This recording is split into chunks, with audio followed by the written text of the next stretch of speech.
행복한 정시 기도 시간입니다. 저와 여러분이 정말 성삼위 하나님으로 결론 내고 그것은 늘 충만하고 어떤 상황, 어떤 문제, 어떤 사람을 만나도 해답을 줄 수 있는 사람이 된다면 하나님은 저와 여러분을 더 크게, 더 넓게 또 그렇게 쓰실 것입니다. 그래서 그릇 준비를 해야 될 필요가 있거든요. 자, 이유는 뭐냐면 모든 곳에 전도 다락방을 위해 찾아가는 다락방을 위해서 그런 거예요. 하나님의 인도 따라 우리가 땅 끝까지 가야 되거든요. 그러려면 우리는 어떤 응답을 받아야 되냐? 사도행전 19장 20절을 보겠습니다. 이와 같이 주의 말씀이 힘이 있어 흥하여 세력을 얻으니라. 사랑하는 여러분, 많은 힘들이 있습니다. 때로는 권력과 또 돈의 힘, 지력 이런 거 있죠. 지식 이런 거죠. 많은 것이 있습니다만 다 한계가 있다는 걸 아셔야 돼요.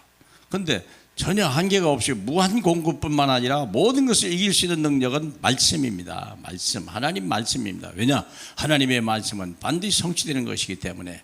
그래서 주의 말씀이 힘이 있어 흥황하여 세력을 얻게 될 때 세상은 변해가는 거예요. 이게 하나님이 우리를 쓰실 때 말씀으로 완전히 무장하는 사람, 그런 사람이 될 수 있어야 돼요. 그래서 복음 가진 자만 찾아갈 수 있는 절대 현장이 있습니다. 찾아가는 다락방을 해라. 우리가 그래서 모으는 다락방도 있고 초청하는 다락방도 있지만 찾아가는 다락방이 있다. 그러면 보세요. 사도행전 13장 1절은 먼저 준비한 게 있어요. 이들이 금식하며 기도했어요. 5명이 팀이 이루어져 가지고 2명이 현장을 가고 3명이 안디옥에 남아서 기도 후원자가 되면서 그들이 먼저 이런 응답을 받죠. 그리고 5장 12절에 여기서 무당을 만나는 거죠. 바 예수라고 하는 무당을 만나가지고 꺾고 거기서 총독을 찾아내는 거예요. 참제자를 찾아내는 거죠. 사랑하는 여러분, 그게 우리가 이전에 할 수 없던 걸 찾아가는 다락방도 얼마든지 할 수 있다.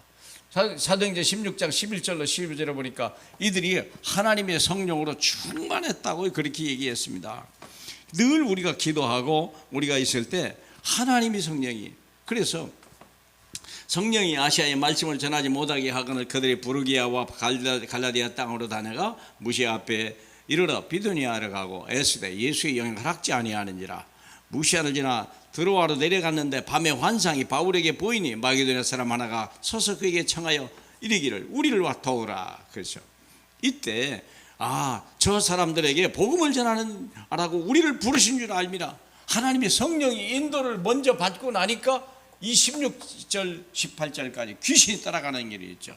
16절에 우리가 기도 안에 가는 곳에 가다가 점치는 귀신 들린 여종 하나를 만나니 저물어 그 주인에게 큰 이익을 주는 자라. 그렇죠.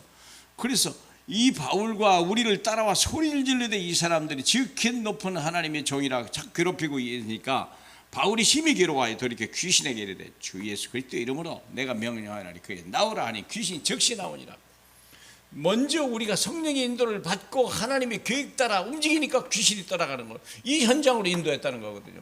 이 영적 문제의 총독을 살리라, 이리 보낸 거거든요. 찾아가는 다락방, 내가 찾아가는 게 아니요, 하나님의 인도를 받아 따라가는 거죠.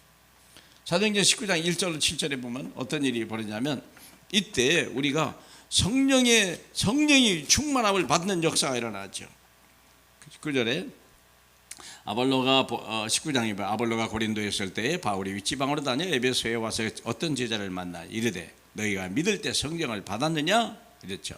아니라 우리가 성령이 계심도 들지 못하였느니라. 그럼 너희는 무슨 세례를 받았냐? 요한의 세례라. 그때 이들에게 그들이 듣고 주 예수의 이름으로 세례를 받으니, 그렇죠. 바울이 그들에게 안수하며 성령이 그들에게 임하심으로 방언도 하더라. 그런데 성령의 충만함을 받고 먼저 응답을 받으니까 사도행전 19장 8절로 20절 이제 두란노 사건이 벌어지는 거예요. 2해 동안이나 이같이 아시아에 사는 모든 사람들이 다 주 예수의 말씀을 듣더라. 심지어 바울이 보면 손수건이나 앞치마를 가지다가 병든 사람을 얹으며 병이 떠나고 악기도 떠나가는 역사가 막 일어나, 흑암이 막 꺾이는 역사가 일어나 버린 거예요. 이전에 먼저 내가 준비되면, 내가 하나님의 성령 말씀 따라가고 성령의 인도를 받으면 이런 일이 벌어지는 거죠. 찾아가는 다락방. 우리가 찾아가는 게 아니에요. 실은 하나님이 인도하시는 다락방이죠. 우리가 한 곳에 정할 수 있지만 말씀 운동을 위해서 우리가 새로운 지역을 얼마든지 개척해 나갈 수 있다는 거죠. 그리고 나서 이후의 응답이죠. 후에 로마도 보아야 하리라. 로마에서도 등원해라 해야 하리라. 내가 가이사 앞에 서야 하리라. 이 말은 이후에 계속되는 응답이라는 거예요. 우리가 처음에만 좀 어려워서 그런지 우리가 좀 더 영역을 넓혀서 얼마든지 지역을 넘어서, 지금은 줌 시대입니다. 지금은 코로나 시대, 언택트 시대입니다. 지금은요 무한 공격할 수 있는 시간이에요. 이제는 모든 환경과 여건을 뛰어넘는 시간표가 됐다는 걸 아셔야 돼요. 줌이 코로나 때문에 어렵다고요? 아닙니다. 여러분이 착각하고 계신 거예요. 지금은 언택트 시대입니다. 무한한 공급, 말씀 공급 시간입니다. 사랑하는 여러분, 이제 이 시대를요 누리는 저와 여러분 되길 주님의 이름으로 축복합니다. 우리 하나님 감사합니다. 우리가 하나님의 그리스도의 온전한 말씀만 가지고 나가서 세상이 안 된다고 할 때 우리는 절대 불가능을 가능으로 바꾸는 하나님의 사람이요, 모든 사람이 이제 우리 모든 것이 안 된다고 포기할 때 우리는 새로운 시작을 하는 언택트 시대에 큰 문들이 열려지는, 전도의 문들이 열려지고 제자가 세워지는 응답을 받는 모두가 될 수 있도록 축복해 주옵소서. 예수 그리스도 이름으로 기도합니다. 아멘.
주